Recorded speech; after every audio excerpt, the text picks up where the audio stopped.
So it's 3 minutes to introduce the information that you'd like to introduce. So, Mathieu, would you like to start? You bet.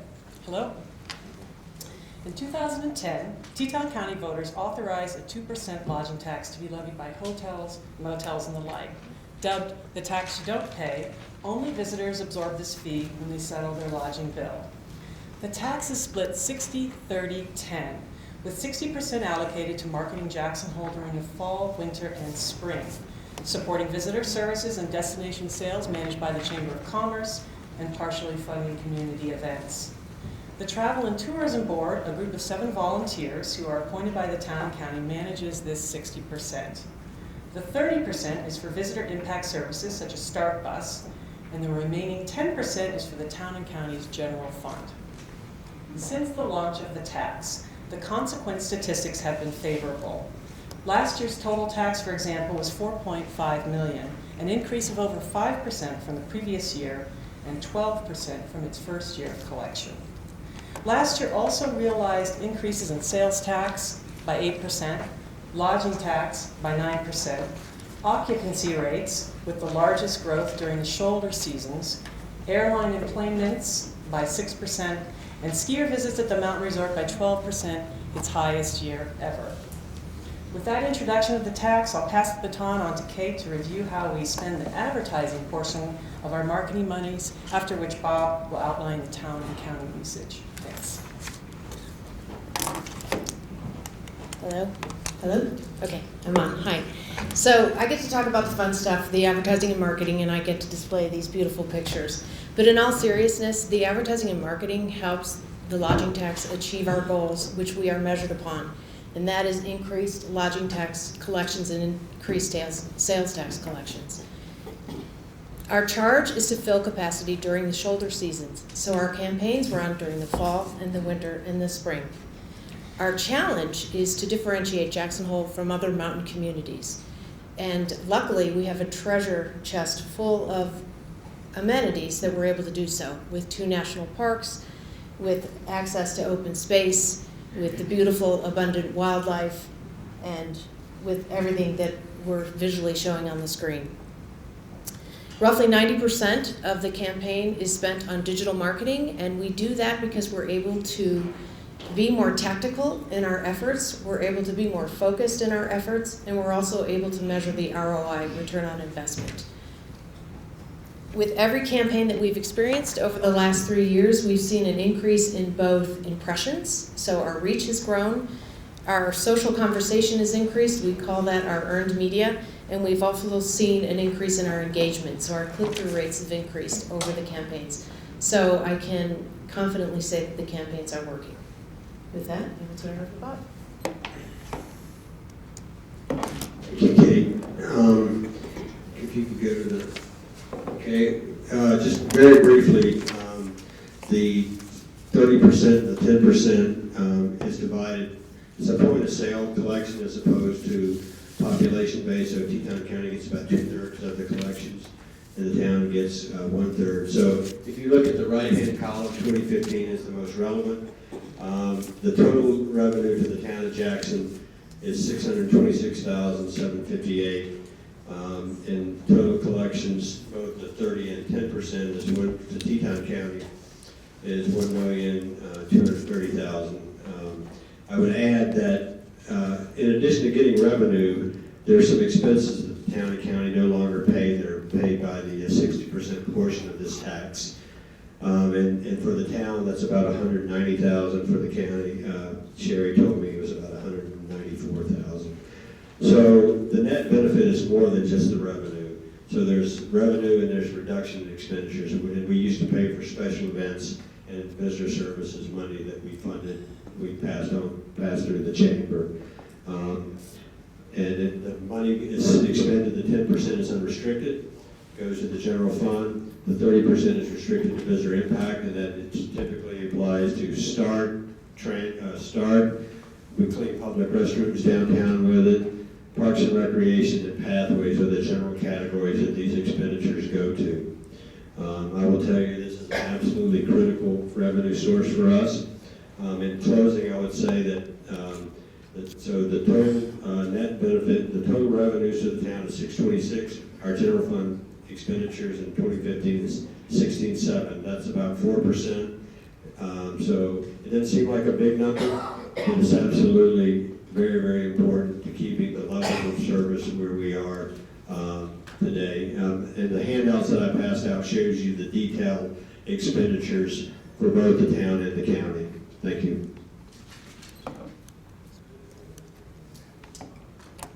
First, so traffic is a top issue facing the community right now, especially after last summer.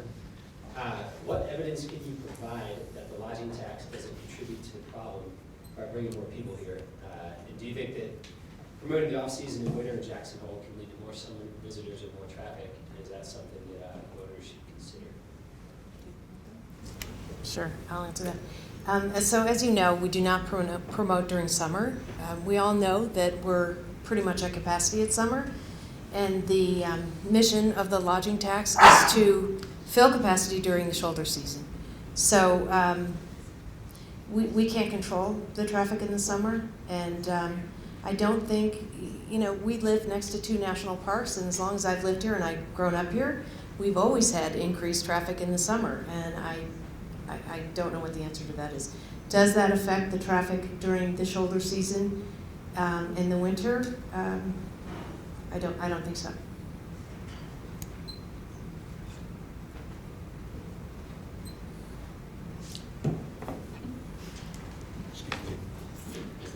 I can hear from you. Okay. I would submit to you that the growth of traffic is due by and large to the growth of the population of the town and the county, and the geographic distribution of where that growth is occurring. So I would argue that whether this tax is in place or not, you're going to continue to have population growth. We are a very attractive place. We're a low-income state, and so there's a strong incentive for people to relocate here. So I'm not sure that I think you're going to have continued traffic growth regardless of this tax, and we have to figure out how to manage it. And we're trying to do that through the comp plan. We're trying to do that through the integrated transportation plan. So it's an issue we're going to have to wrestle with, regardless of whether there's the tax passes or not. Said it?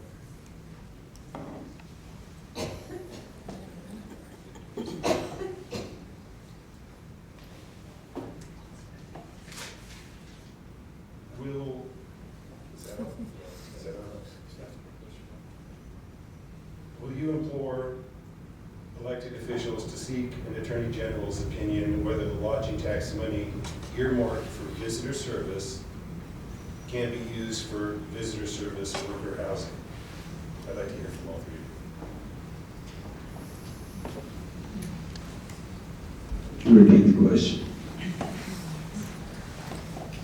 Will you implore elected officials to seek an Attorney General's opinion whether lodging tax money earmarked for visitor service can be used for visitor service worker housing? Well, let me state first and foremost that I'm a staff member, and I'm here because the mayor's on vacation. So with that caveat, I think if that's something the elected officials wanted to do, we could do that. I will tell you that the Attorney General has taken a very narrow interpretation of who can request AG's opinions. But if there's an interest in doing it, I think it's a very interesting question. Not being a lawyer, I'm not sure that it meets that test, but I wouldn't be averse to asking the Attorney General to look at that. So I do know that it is something that can go through the legislative process, and I don't know that I can affect that decision on our elected officials. But if it's something they want to do, then I would support it. I feel similarly. It's definitely a new concept for us, but as the tax goes into its next generation, it's worthy of a discussion. Jonathan? correlation does not equal causation. You've talked about all these stats that are going up, and you're implying that it's due to lodging tax. And the question for you is there evidence that it's more than just correlation?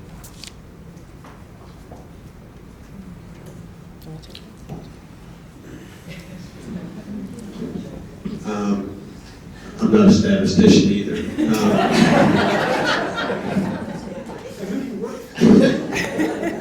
I think the lodging tax has been very important in driving the economic successes that we've had in the past. I think there's a couple of other factors that have come into play. The first one was we were the #1 ski resort in North America last year. We had a great snow year. We have strong air service, and most importantly, from where I sit, we have an extremely strong economy. It's like swimming with the current. So, how much of our economic success, recent economic success, is the lodging tax? I'm not competent to say, but I think it's a number of those factors that are driving those numbers. Statistically, the summer traffic was up, or occupancy rates were up 3% this summer. Compared to other mountain communities, they were up 8%. I think it's a matter of statistics, population growth, strong economy, people are traveling.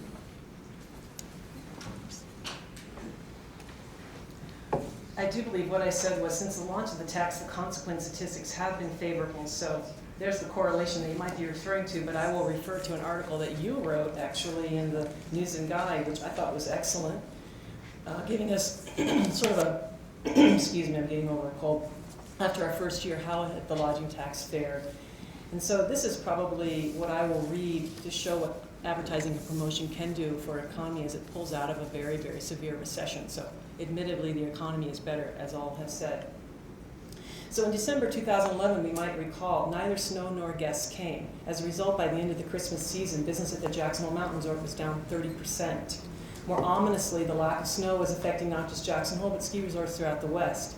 The problem the regional lack of snow caused was that in low snowfall years, people looking to take a winter vacation won't necessarily choose between Jackson Hole and Vail, but between Jackson Hole and going on a Caribbean cruise. Hence, coming out of December, things looked ominous for the Jackson Hole's winter tourism season. So we threw some money at that. Fortunately, unlike during the past 15 or so winters, since we haven't had a lodging tax all those years, that year, Jackson Hole had lodging tax resources available to help address the problem. In particular, by the end of December, our advertising efforts were in full swing. And as it ended up, Jackson Hole ended up having its second best winter. So we're able to go into those dips and valleys and help shore up the businesses, especially during that recessionary period, and a lot of things have caught fire since then. Thanks. Ben? The benefits of the lodging tax are well documented, as you guys just showed. Can you guys name a drawback or two of the tax, potential negative impacts on the community? If for no other reason, just to show that you are aware of potential negative impacts and how they can be addressed. I can't think of one, Ben. Where I sit, there's a lot of demand for services, whether it's more pathways, sweep the pathways quicker, plow, groom them, clean public restrooms, more start service. All those things cost money. The town does not have a property tax, has not had a property tax since 1977. So to the extent we need revenues to provide the services that our community depends on and our guests depend on, I don't see a downside to it myself. I can't think of one actually, and one story that I'd like to relate that happened to me recently, I ran into my daughter's youth hockey coach, and she happens to work in a restaurant locally, and this was about a week ago, and I asked her how she was doing. She said, "We are slammed, we are so busy." And I said, "Well, how do you feel about that?" And she said, "Fantastic, because I am not sweating my rent." These are the kind of people, this is my daughter's youth hockey coach, who happens to be a fantastic coach, but she is already giving back to the community. She's already volunteering a ton of her time, and she is able to stay here and pay her rent and live here year-round and contribute to the community. So I think that filling the capacity during shoulder season and being able to employ our workforce year-round is a good thing. Angus, next question. Can I add one more thing?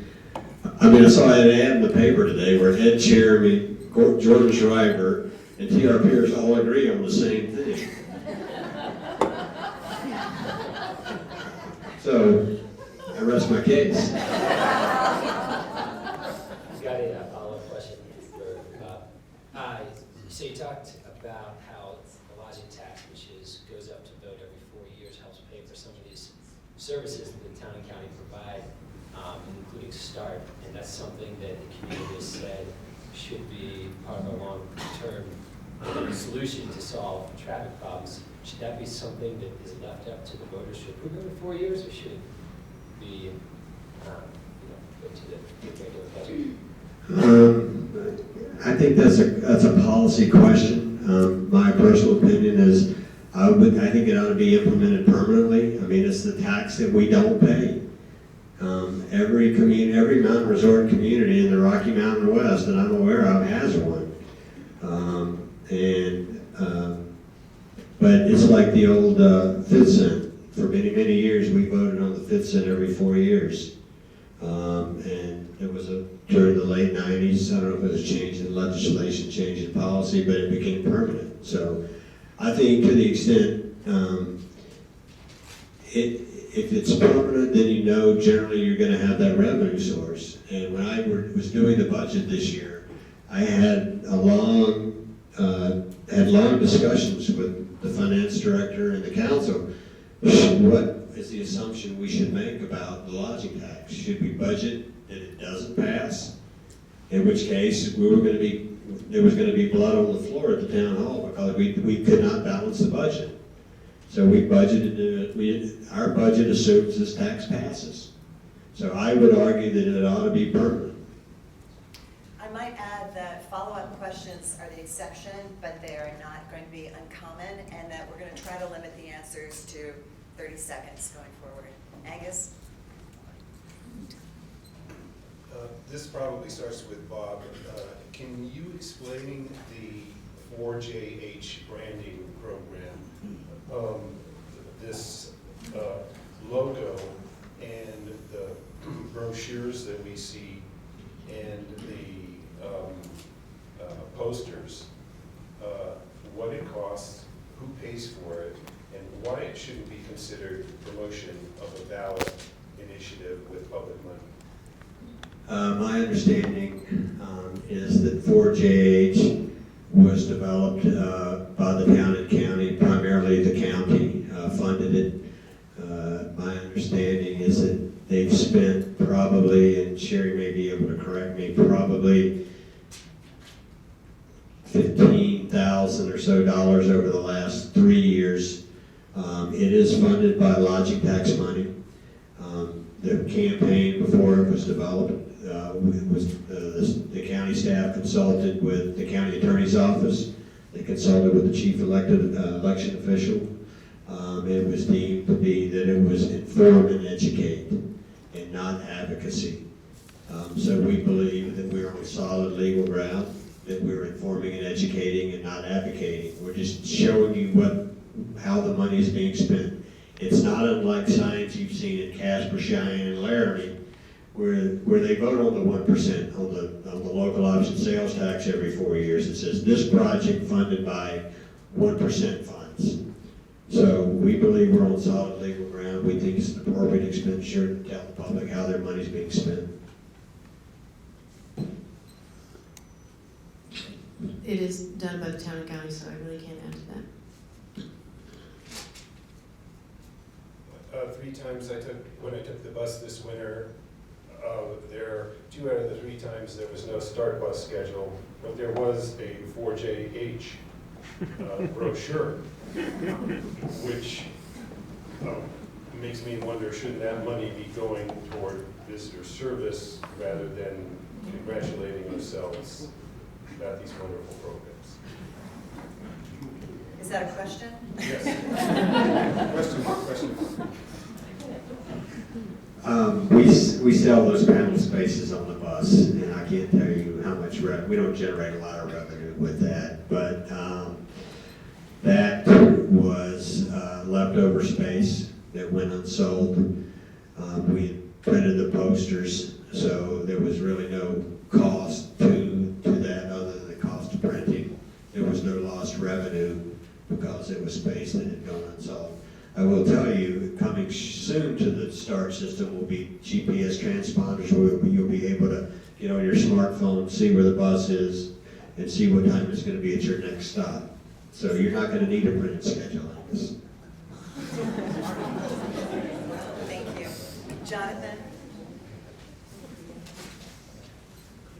Given your observation about Ed and TR and Jordan, you realize that for us, asking these questions is a little like asking you when you stop liking apple pie or hitting your mother. That noted, why not open up the lodging tax to 100% local option rather than the 60-40 split for marketing versus 40% going back to local government? Why not have it all as part of the governmental discretion or public discretion? In other words, why have it, a piece of it for marketing? Well, first let me say that if you count the revenue and you count the expenditures that we're not making that we used to have to make, probably about half of that lodging tax is going to local government, rough and tough, 50%. It's a statutory issue. It would be required to change. My understanding is it would require, the statute would be required to be changed.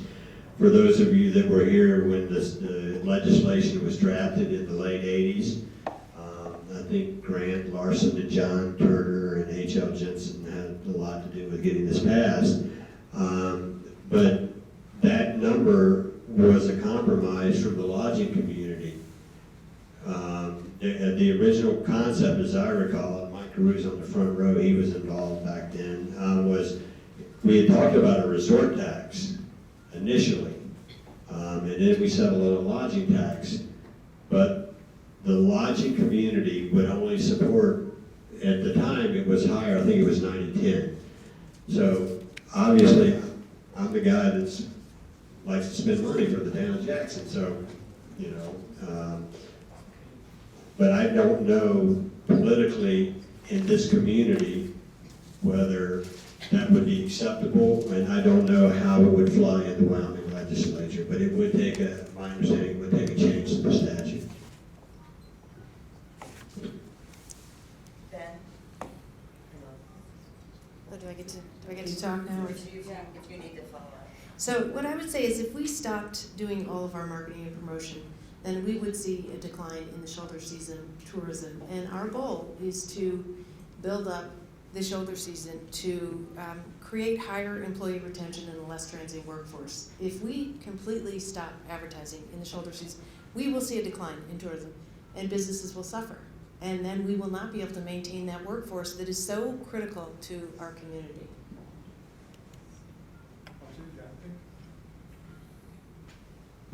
Ben?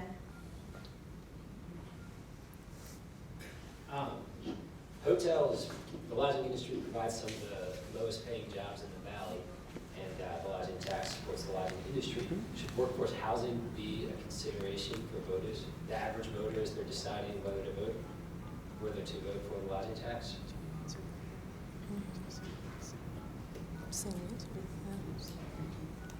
You know, I don't think we can decide if that's on, you know, workforce housing is an option, but once again,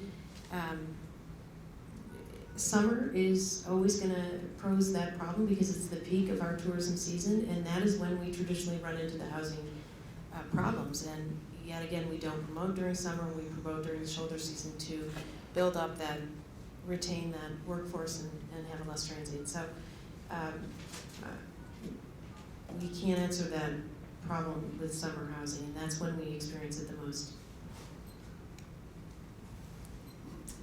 All right, Angus, you will have the last question, and there won't be a follow-up here. We'll then move to closing statements by the representatives.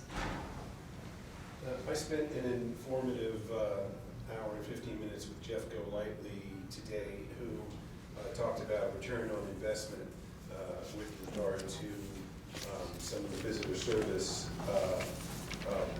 expenditures. Can you tell me what the return on investment was with regard to shift? How much money was spent on shift, and whether shift attracted people into Jackson Hole to fill up hotel rooms, other than the ones that you invited specifically to these speakers? We're still getting some of the data ins on that. We do know that our lodging occupancy report that's collected by a program called Destinametrics was up during those critical days, so we understand that, which is good news for us. It was the first full year of the festival, so I feel that with events, they do need time to build. The conversation was very robust. There was lots of positive feedback from the people who attended the various events, and there were a wide array of events. So we're looking at it pretty seriously. And on November 5th, everyone is invited to attend. We have a retreat at Snow King Resort at 8:30 a.m., and shift will be discussed after lunch. I can't speak to ROI or occupancy, but I thought it was a terrific event. The opportunity to have a convocation with colleagues and peers from comparable resorts was, I thought, a wonderful opportunity for me. I mean, all these mountain resorts, the issues are largely the same, only the faces and the names change, quite honestly. So I thought it was terrific, but I would say you have to give shift some time. For those of you that have been here a long time, if you remember the early days of Old West Days, it started pretty small. I mean, it was so small that they made 2 laps around the square for the parade. So events you have to incubate events, and it takes some time. I think it was a really well done event, and given time, it will become a very important convocation for mountain resort communities in North America. All right, and now we'll have 3 minutes for a closing statement. You may all speak, or one of you speak, however you want to mix that up. Which one? Well, again, as chair of the Visitor Council Travel and Tourism Board, it has been my privilege to serve in this role. I just ask you to consider the issues carefully. Certainly, I'm not able to advocate the tax yay or nay. However, it turns out we've been pleased to be serving in this capacity, and we look forward to the outcome on November 4th. Thanks. I just want to add a thank you, everyone, for coming out to learn more. And we do have a website for jacksonhole.org that really does provide everything you want to know about the lodging tax. So if you have further questions, please log on to the website to learn more. I would just say that it's been extremely helpful in the past, and I hope people can look at the information that we gave, understand how the money's being spent, and make an appropriate decision. Anything I say over and above that's advocacy. Thank you very much for coming.